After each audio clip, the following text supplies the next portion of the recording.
우리말 속담에 보면은 구간이 명간이다라는 말이 있어요. 어떤 직책에 있던 옛 인물이 현재의 인물보다 더 나을 때에, 상대적으로 나을 때에 쓰는 말이 구간이 명간이다라는 말을 쓰게 됩니다. 그래서 모든 상황에서 적용되는 말이 될 수는 아니겠지만, 처음 시작하는 사람보다는 그래도 이것을 경험해 본 사람, 또 과거에 한번 완성해 본 사람이 익숙하게 그 일을 다시 감당할 수가 있다라는 것이죠. 그래서 군대에서도 보게 되면은 새로운 임무를 수행하게 될 때에 절대로 군대에 이제 막 들어온 이등병에게 새로운 임무를 전달하지를 않습니다.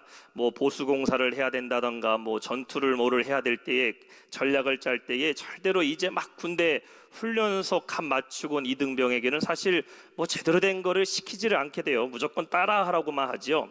근데 항상 누구를 먼저 하게 하느냐? 병장이건가 아니면은 이 상병 정도 되는 사람, 그러니까 군 생활을 한 1년 이상 혹은 1년 반 이상 해본 사람에게 먼저 그 임무를 수행해보고 그 다음에 뭐 일병이라든지 이등병들이 따라하도록 만듭니다. 그래서 이거를 다른 말로 군대 용어로 보게 되면은 사수와 부사수 관계라고도 이야기를 해요.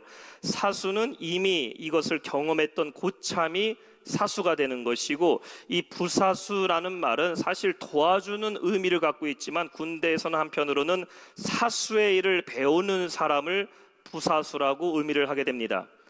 그래서 이러한 부사수들이 계속해서 이 사수가 하는 일을 보고 따라 하다 보면은 결국 어떻게 됩니까? 이 부사수였던 사람도 나이가 지나가게 되고 시간이 지나가게 되면은 이 사수의 역할을 감당할 수 있게 된다라는 것이에요. 오늘 하나님께서는 이스라엘의 첫 번째 사사를 세우게 되는데, 그 사람의 이름이 무엇이었냐? 온니엘이라는 사람입니다. 온니엘. 사실 우리가 익숙하지 않은 이름이죠. 온니엘. 그러면은 이 사람이 누군가라는 궁금증을 갖게 돼요.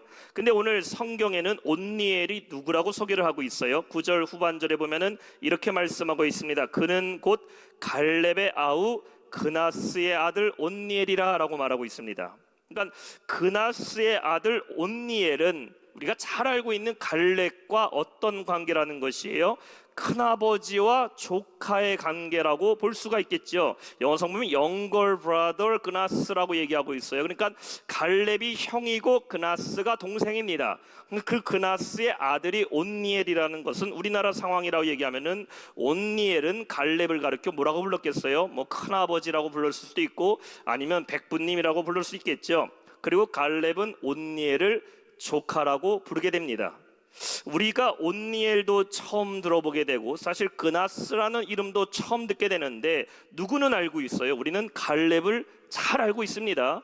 여호수아와 함께 가나안을 정탐했던 정탐꾼 중에 한 명이 바로 갈렙이지요. 12명의 정탐꾼을 보내게 되는데 그 중에 10명은 저 가나안 땅 거민들은 우리가 도무지 상대할 수 없다고 얘기했던 사람들이고, 2명만 돌아와서 말하는데 그 땅은 하나님이 우리에게 주신 천혜의 땅이고 그 땅의 거민들은 다 우리의 밥이다 라고 말했던 사람이 2사람입니다. 그 사람이 누구예요? 여호수아와 갈렙이었다라는 것이에요.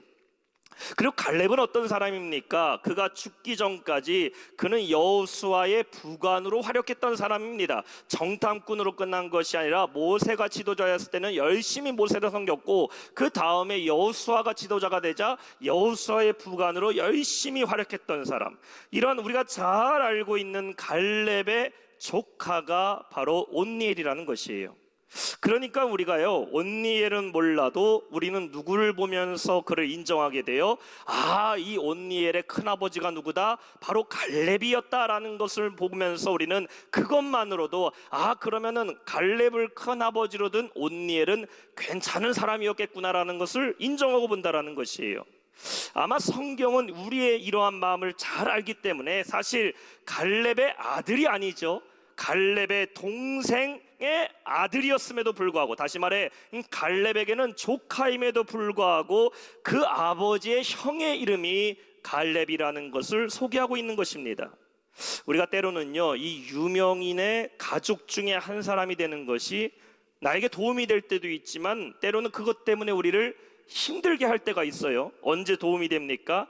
만약에 그 유명인이 아주 바람직한 일을 한 사람이었다면은, 사회적으로나 시대적으로 긍정적인 평가를 받은 사람이라면은, 내가 그 사람의 이름만 대도 무명이었던 내가 누구누구의 사촌이었더라, 누구누구의 자녀다라는 것만으로도 내가 관심을 받게 되는 것을 보게 됩니다. 보세요. 이스라엘의 첫 번째 사사로 누구를 부르게 되냐면은 갈렙의 조카인 온니엘을 하나님이 부르셨다라는 것이에요. 여기에는 목적이 있죠. 단지 갈렙의 조카였기 때문에 하나님이 부르신 건 아닙니다. 이미 온니엘이라는 사람은 우리가 스쳐 지나갔지만 사사기 1장에 보면 그 이름이 등장하게 돼요. 사사기 1장 13절 볼까요? 갈렙의 아우 그나스의 아들인 온니엘이 그것을 점령하였으므로 갈렙이 그의 딸 악사를 그의 아내로 주었더라. 온니엘이 무엇을 점령했다고 말하고 있어요? 헤브론 옆에 있는 지역이었던 드빌, 곧 기랴세빌이라는 곳을 점령했던 사람이 온니엘입니다. 그래서 갈렙에게는 조카였지만 또 갈렙의 딸이었던 악사를 그의 아내로 주었던, 다시 말해 갈렙에게는 조카이면서 동시에 사위가 누구였다? 바로 온니엘이었다라는 것이에요. 근데 말씀을 가만히 보게 되면요, 그가 단순히 이 갈렙과 연관성이 있어서 하나님이 그를 이스라엘의 첫 번째 사사로 세운 것이 아닙니다. 이미 그는 이 사사기 1장에 보면은 가나안 정복 전쟁에 있어서 성공을 이룬 사람이었다라는 것이에요. 여호수아가 죽은 이후에 아무도 담대하게 이 가나안 사람들을 상대로 싸우려고 하지 않았습니다. 물론 유다 지파가 나서서 싸우려고 했지만 그 어떤 사람도 내가 한번 이 전쟁에서 정복하리라고 덤벼들었던 사람 아무도 없었던 그때에 여호수아를 이어서 가나안 정복을 했던 한 사람이 등장했는데 그 사람이 바로 온니엘이었다라는 것이에요. 그러니 갈렙의 아들도 아니고 갈렙에게는 조카였지만 영적으로는 이 갈렙의 용맹함과 그의 믿음을 본받은 영적인 아들과 같은 사람이 바로 온니엘이었다라는 것입니다. 우리가 그렇게 보니까요, 피만 같은 게 중요한 것이 아니라, 다시 말해서 혈연과 지연만 중요한 것이 아니라 우리가 무엇이 같아야 될까? 영적인 코드와 영적인 믿음의 분량이 같아야 될 줄 믿습니다. 좋은 믿음의 선배, 좋은 믿음의 모범은요, 우리가 본받아야 될 줄 알아야 된다는 것이에요. 가정도 보게 되면은 영적인 코드가 같이 있어야 신앙생활할 때에 힘이 나는 것을 보게 돼요. 아내는 믿음이 있는데 남편은 믿음이 없습니다. 남편은 믿음이 뜨거운데요, 아내가 믿음이 없다면요, 이게 얼마나 힘든지 모릅니다. 그래서 중요한 것이 무엇이냐? 영적인 코드가 갖기 위해서 우리는 기도해야 되고 함께 만들어가기 위해서 노력해야 된다는 것이에요. 자녀에게 우리가 물려줄 것이 부모의 좋은 머리도 물려줘야 되고 부모의 좋은 성품도 물려줘야 되고 부모의 좋은 유전자를 우리 아이들이 물려받는 것도 중요하지만 더 중요한 것은 무엇일까? 우리 자녀들에게 부모의 신앙이 물려져야 될 줄 믿습니다. 그럼 자녀에게 내 신앙을 물려주기 위해서는 본인의 신앙이 자녀들 앞에 떳떳해야지요. 내가 자녀들에게 물려줄 만한 신앙의 모습을 갖고 있어야 된다는 것이에요. 그러니까 부모만큼 신앙생활해라 이게 아니죠. 우리 자녀들에게 어떻게 말해야 돼요? 나보다도 더 뜨겁게 주님을 사랑하라고 우리는 말해야 될 줄로 믿습니다. 그러니까 이러한 과거의 성공을 이룬 자, 용맹하게 하나님의 이름을 높이고 가나안 정복에 힘썼던 그를 하나님께서 지금 첫 번째 이스라엘의 사사로 세우시게 됐다는 것이에요. 아무리 갈렙의 가문의 사람이고 무슨 여호수아의 가문의 사람이라 할지라도 이 사람이 준비되어 있지 않으면은, 하나님 앞에 그가 담대한 믿음을 보여지지 않았다면요, 하나님 그를 세우실 수가 없는 걸 보게 됩니다. 여러분, 하나님은 누굴 통해 일하실까? 하나님은 준비된 사람을 통해 일하심을 믿으시기 바랍니다. 한번 따라해볼까요? 하나님은 준비된 자를 통하여 일하신다. 중요한 건 무엇일까? 우리가 과거의 열심으로만 끝나면 안 된다. 하나님은 지금도 여러분을 들어 사용하심을 믿으시기 바랍니다. 지금 내가 있기까지 하나님은 과거에 내가 하나님께 열심히 헌신했던 모습들을 다 계수하고 계시다라는 것이에요. 이때를 위해서 하나님이 나를 이 모양 저 모양 이 사역 저 사역으로 하나님이 나를 훈련시키셨구나. 여러분, 반드시 하나님이 나를 다시 불러 세우실 때가 있음을 믿으시기 바랍니다. 그러니까 나는 그때를 위해서 지금 하나님이 나를 훈련시킨 거고 지금껏 훈련시키신 거고 나를 그때를 위해서 하나님이 지금도 나를 준비해 오셨다라는 것을 내가 알아야 된다라는 것이에요. 성도님 댁에 신방을 가게 되면은 찬장에 멋진 접시들을 진열해 놓은 집을 볼 때가 있어요. 한국 분들은 집이 작아서 진열한 걸 많이 못 보게 되지만 미국에 가면요, 무슨 이 집에 보면은 저 유럽에서 사온 접시, 어디 이탈리아 어디 프랑스 어디에서 비싼 접시 같은 거를 이렇게 리빙 에어리나 한 다이닝 에어리 밥 먹는 데다가 이렇게 진열을 해놓고 있습니다. 이 멋진 접시라고 한참 소개하고요, 제가 같이 밥 먹을 때는 그냥 싸구려 흰색 접시로 식사를 제공해요. 그 멋진 접시 절대 안 꺼냅니다. 이거 깨지니까 절대 안 꺼내고 그냥 식사할 때는 애들이 그냥 깨트려도 괜찮은, 이빨 깨져도 괜찮은 그런 접시를 내어놓고 사용해요. 아무리 고급 접시면은 무엇합니까? 깨질까봐 그냥 걱정돼서 몇 년 동안 찬장 안에만 넣어두고 먼지만 닦고 있다면요, 사실 그 접시는 의미를 잃어버리게 된다는 것이에요. 하나님이 제일 싫어하는 것은 우상 숭배하는 겁니다. 그들이 지금 누구를 섬겼다고 말하고 있어요? 바알들과 아세라들을 섬겼다. 그러니까 우상이 한 개가 아니라는 것이죠. 여러 가지들입니다. 그래서 들 복수예요. 바알들, 아세라들. 오늘날도 보게 되면 사람들이 얼마나 많은 우상들을 섬기고 있습니까? 물질의 우상도 섬겨요. 세상의 자랑도 있어요. 육신의 정욕도 있어요. 요한일서 2장 16절 말씀 보면 이는 세상에 있는 모든 것이 육신의 정욕, 안목의 정욕, 이생의 자랑이니 다 아버지께로부터 온 것이 아니요 세상에서부터 온 것이라. 결국 세상을 사랑하는 모든 것들은 다 뭡니까? 우상들이라는 것이에요. 여러분, 그러나 하나님만이 진정한 참된 하나님이심을 믿으시기 바랍니다. 그래서 영어로 하나님을 소개할 때는 대문자 쓰는 거예요. God, God, 하나님을 소개하고 있어요. 유일하신 하나님이시기 때문에. 영어로 다른 신들, 우상들 할 땐 소문자를 씁니다. God이라는 것을 써요. 왜냐하면 신들, 우상들은 많지만 하나님은 유일하신 하나님이심을 믿으시기 바랍니다. 지금 이스라엘 백성이 하나님을 섬기지 않고 우상들을 섬기게 되니까 오늘 7절에 어떻게 돼요? 자기들의 하나님 여호와를 어떻게 했다? 잊어버리고 They forgot the Lord their God. 그들이 하나님을 어떻게 했다고? 잊어버렸대요. 잊어버렸다. 인간의 가장 큰 죄가 뭔지 아세요? 하나님을 잊어버리는 거예요. 하나님을 잊으려고 잊은 게 아닙니다. 죄는 하나님을 잊어버리게 만들어요. 아담과 하와가 하나님 말씀을 잊어버리게 됐어요. 선악과를 볼 때에 그것을 먹지 말라고 했던 하나님 말씀을 잊어버렸어요. 죄는 하나님 마음을 잊어버리게 해요. 사람이 술에 취해요, 마약에 취해요. 그러면 자기가 어떤 짓을 저질렀는지 도무지 기억하지 못합니다. 사람이 흥분해도 그래요. 흥분해도 혈기가 넘쳐나면요, 감정을 추스리지 못하면, 화가 치밀어 오르면요, 사람을 죽인 다음에 말합니다. 내가 어떤 정신으로 이런 일을 했는지 도무지 기억이 나지 않는다고 말하고 있어요. 죄는 하나님을 잊어버리게 만들어요. 뿐만 아니라 하나님을 잊고 사는 것도 죄라고 말하고 있는 것이지요. 결국 인간은 하나님을 떠나게 되면 무엇을 짓게 된다? 죄를 짓게 된다라는 거예요. 우상에 매이게 된다라는 겁니다. 오늘날 사람들이요, 하나님을 모르는 게 아닙니다. 하나님을 잊어버린 게 문제예요. 우리의 삶을 돌아보세요. 여기 중에 하나님 모르시는 분 누가 계셔요? 예수님 모르시는 분 누가 계셔요? 말씀 모르는 분 누가 계십니까? 다 압니다. 다 아는데 우리 안에 왜 자꾸 넘어지고 죄에 물들게 됩니까? 하나님을 잊어버려서 그래요. 말씀을 잊어버려서 그래요. 받은 은혜를 잊어버려서 그래요. 나에게 주신 하나님의 사명을 잊어버려서 그런 겁니다. 잊어버려서 그래요. 잊어버려서. 하나님을 전혀 의식하지 않고 살아가요.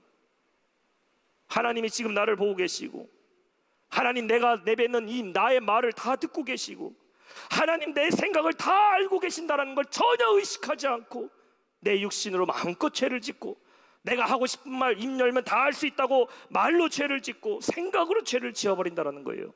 하나님을 몰라서 죄 짓습니까? 아닙니다. 하나님을 잊어버려서 죄를 짓는다. 옛날 학교 다닐 때에도 선생님이요, 모르는 애들은요 안 혼냈습니다. 알면서 틀리는 애들 한 대 더 맞았어요. 시험 문제 딱 풀게 되면은 공부를 정말 해도 안 되는 애들이 있습니다. 도무지 수학 공식이 이해가 안 되는데, 과학 이론이 이해가 안 되는데, 이런 애들은요 선생님 다 알아요. 그러면은 그래 너는 기술을 많이 배워라, 직업은 귀천이 없다. 그런데요, 알면서 틀리는 애들, 다 배운지 아는데 실수해서 틀리고 게을러서 틀린 애들은요, 한 대 맞을 거 두 대 맞는 겁니다. 잊어버리면 혼나요. 모르는 건 괜찮아요. 모르는 건 가르쳐주면 되니까. 죄도요, 알면서 짓는 죄가 더 큰 죄예요. 알면서 짓는 죄. 사랑하는 성도 여러분, 하나님을 항상 기억하는 성도 되시길 축원합니다. 따라합시다. 하나님을 기억하자. 하나님을 기억해야 돼요. 잊어버려서 그래. 잊어버려서. 하나님을 망각하면 안 돼요. 기억해야 되살아나잖아요. 기억해야 지킬 수 있는 거예요. 왜 말씀을 자꾸 우리 안에 기억하라고 말하고 있어요? 왜 자꾸 우리의 심령의 말씀을 새기라고 말합니까? 그래야 기억나는 거예요. 그래야 어떤 상황 속에서도 하나님 말씀이 기억나니까 하나님 뜻대로 살아가는 거예요. 어떠한 상황 가운데서 하나님의 은혜를 기억해라, 감사를 기억해라, 너희가 지금까지 걸어온 그 길을 기억해라. 왜 그래요? 기억해야 감사한다는 거예요. 기억해야 내가 하나님의 은혜를 깨닫게 되고 내 죄에서 물러나게 된다는 것이에요. 내가 요즘 건망증이 생겨서 다른 것 다 잊어버리고 살아도요, 여러분 절대 이것은 잊어버리지 말아야 될 것, 하나님이 여러분과 함께 하신다는 그 사실을 날마다 기억하는 성도 되시길 축원합니다. 그래야 돼요. 하나님을 잊어버리니 이스라엘 백성이 우상들을 섬기기 시작하는데 어떻게 됩니까? 그 땅에 하나님의 진노가 임하게 됩니다. 8절이에요.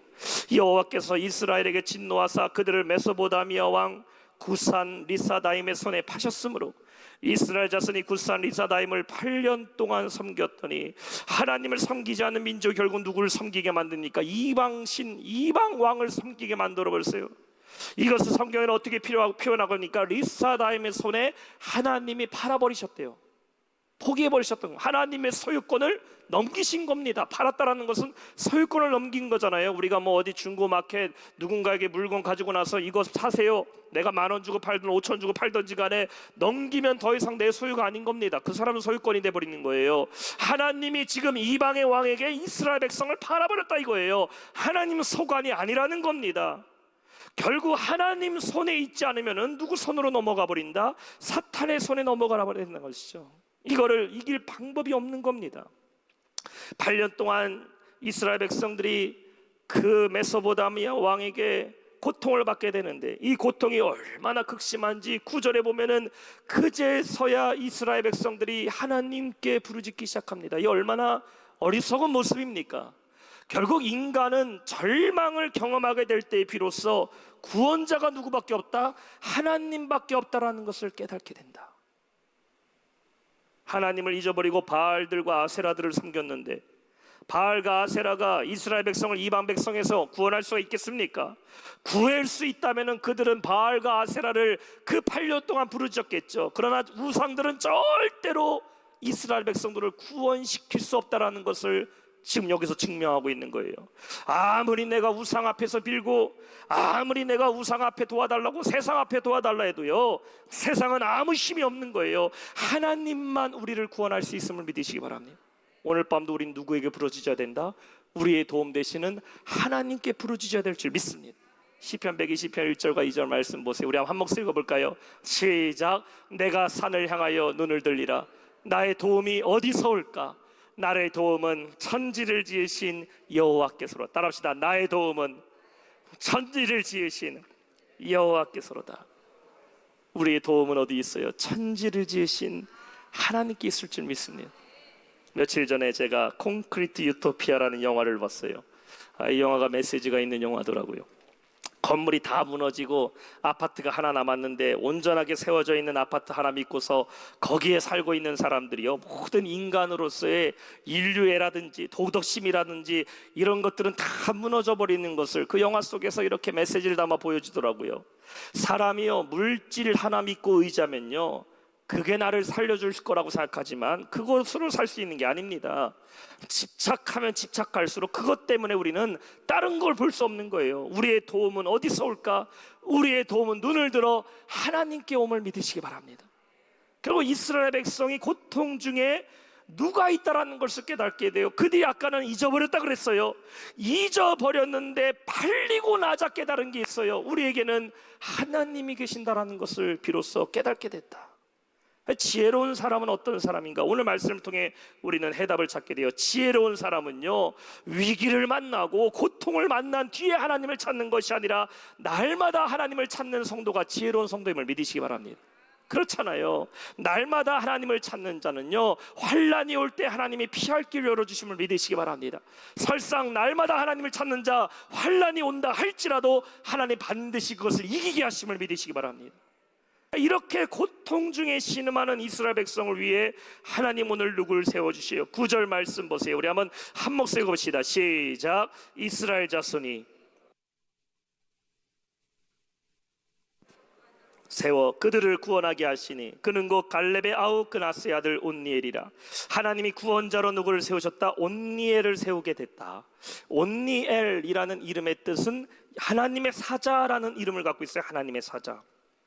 하나님이 온니엘을 세워서 어떻게 하시냐면은 10절을 보게 되니까 그가 이제 메소포타미아의 왕이었던 리사다임, 그산 리사다임을 죽이게 됩니다. 하나님이 그에게 넘겨주셨어요.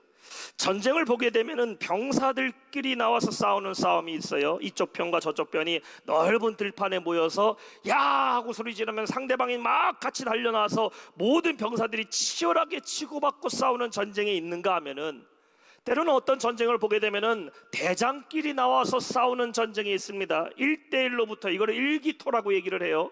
그래서 이쪽 편의 장군과 우리 편의 장군이 붙으면요, 그때 이긴 팀이 피 흘리기 전에 전쟁 끝나버린 겁니다.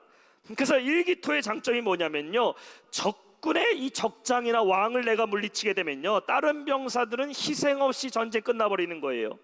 다윗과 골리앗의 전쟁을 보면 그렇게 되죠. 이스라엘 백성들은 이미 골리앗 앞에서 싸울 힘을 다 잃어버렸습니다. 블레셋 군대가 사기가 등등해요. 이스라엘 백성은 다 무서워서 숨어 있어요. 그때 다윗이 나서서 말하죠. 그 골리앗 내가 싸워서 골리앗 물리치면 너희 다 도망가라. 끝난 거다. 다윗과 골리앗의 싸움에서 어떻게 됩니까? 다윗이 골리앗을 죽이게 됩니다. 그러자 블레셋 군대가 다 도망가게 되고 이스라엘 백성들 쫓아가서 다 물리치게 돼요. 그러니까 적군의 대장을 물리치면 끝나는 거예요. 온니엘이 지금 누굴 상대합니까? 이스라엘을 지배하고 있는 메소포타미아의 왕이었던 구산 리사다임과 싸워서 물리쳤다라는 것이 10절 말씀이죠. 여호와의 영이 그에게 임하셨으므로 그가 이스라엘의 사사가 되어 나가 싸울 때에 여호와께서 메소포타미아 왕 구산 리사다임을 그의 손에 넘겨주심에 온니엘의 손에 구산 리사다임을 이기니라. 누가 온니엘에게 임했다고요? 10절 초반절에 말하고 있어요. 여호와의 영이 그에게 임하셨으니, 따라합시다. 여호와의 영이 그에게 임하셨으니. 여호와의 영이 누구예요? 성령이 온니엘에게 임하게 되네. 오늘 밤 이 온니엘의 승리가 우리에게 임하기를 주님의 이름으로 축원합니다. 악한 원수와 싸워서 승리해야 우리가 비로소 평화를 누리게 되는 거예요. 하나님은 여러분을 누구로 불렸다? 우리를 영적 전투의 승리자로 부르셨음을 믿으시기 바랍니다. 오늘 밤도 우리 영적 싸움을 하는 거예요. 이 영적 싸움에서 우리는 승리해야 돼요. 내가 메인 것에서부터 평화를 누리기 위해서, 메인 것에서부터 평안을 누리기 위해서는 성령 충만으로 물리쳐야 될 줄 믿습니다. 자꾸 내 마음을 누르고요, 심령을 누르고 두렵게 만들고 고통을 주고 죄짓게 만드는 모든 악한 원수를 이 밤에 물리치기를 주님의 이름으로 축원합니다. 그러니까 죄의 원수를 물리쳐야 그때 내가 승리함을 얻을 수 있는 거예요. 그러니까 내가 싸워야 될 적은요, 이 보이는 적이 아닙니다. 보이지 않는 적과 싸워야 된다는 것이에요. 자꾸 내가 요즘에 가정 안에 갈등이 있어요. 남편은 아내와, 아내는 남편에게 갈등이 있고, 부모와 갈등이 있고, 자녀와 갈등이 있고, 내 옆에 있는 사람과 갈등이 있고, 교회 안에 있는 형제 자매와 갈등이 있다면요, 그 사람이 적이 아니에요. 보이지 않는 적이 있다는 것을 생각해야 돼요. 우리는 영으로 악한 영을 물리쳐야 될 줄 믿습니다. 그래야 화평해지는 거예요. 그래야 보이지 않는 지배하는 악한 영과 싸워야 내가 평온해진다라는 거예요. 보이는 적들하고 자꾸 치고받고 싸우지 마세요. 내가 오늘도 보이는 적하고 싸웠다. 보이지 않는 적을 물리쳐야 평화가 임함을 믿으시기 바랍니다. 그러니까 죄의 원수가 있다라는 거예요. 어떻게 이길 수 있을까? 하나님의 영, 성령이 우리 가운데 임하면 우리가 반드시 이길 줄 믿습니다. 그러니까 영적 싸움은 영으로 있는 거예요. 이기는 거예요. 내가 말로 이기고 뭐 행동으로 이기고 액션으로 이긴다, 아닙니다. 하나님의 영인 성령으로 이 밤에 이겨야 될 줄 믿습니다. 오늘 이 싸움을 위해서 오늘 밤 하나님 우리를 부르셨어요. 하나님이 세운 온니엘과 같이 하나님 여러분을 부르셨어요. 이 영적 싸움에서 승리로 인하여 우리 안에 심령이 회복되고 가정이 회복되고 내 삶이 회복되는 역사가 이 밤에 임하기를 주님의 이름으로 축원합니다. 오늘 말씀 맺겠습니다. 이스라엘의 첫 번째 사사로 하나님은 온니엘을 세우시게 돼요. 오늘 성경은 그를 가르쳐 한 구원자 온니엘이라고 말하고 있어요. 온니엘은 이스라엘을 구원하기 위해서 세움받은 사사들 중에 한 사람이라고 반줄 좀 작게 해주세요. 온니엘이 다스리는 평화의 시기도요 사실 오래 가지 못해요. 11절에 보면은 40년 동안 온니엘이 다스릴 동안, 반줄 좀 작게 해요. 반줄을 작게, 볼륨을. 40년 동안 온니엘이 다스린 동안에는 이스라엘의 평화가 임하겠는데 온니엘이 죽고 나자 어떻게 돼요? 이스라엘은 다시 죄의 문제로 일어나게 돼요. 평화가 깨지기 시작해요.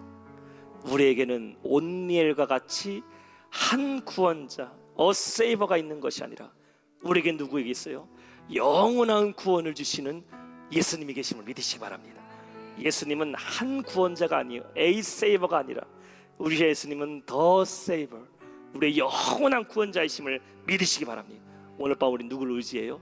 한 구원자가 아니에요. 우리는 영원한 구원자 되신 예수 이름으로 기도할 때에 어떠한 악한 마귀, 어떠한 물리적 문제가 있다 할지라도 성령께서 이 밤에 우리를 붙잡아 주실 줄 믿습니다. 그걸 따라합시다. 우리는 영적 승리자로 부르자. 따라합시다. 나는 영적 승리자다. 오늘 밤 보이지 않는 적을 물리쳐야 돼요. 혈과 육의 싸움이 아니에요. 이 밤에 영적 싸움에서 성령 충만 부르짖어 사모하며 부르짖어 기도할 때 하나님께서 우리에게 놀라운 승리를 주실 줄 믿습니다. 이 믿음으로 오늘도 승리하는 우리 모든 성도 되시길 주님의 이름으로 축원합니다.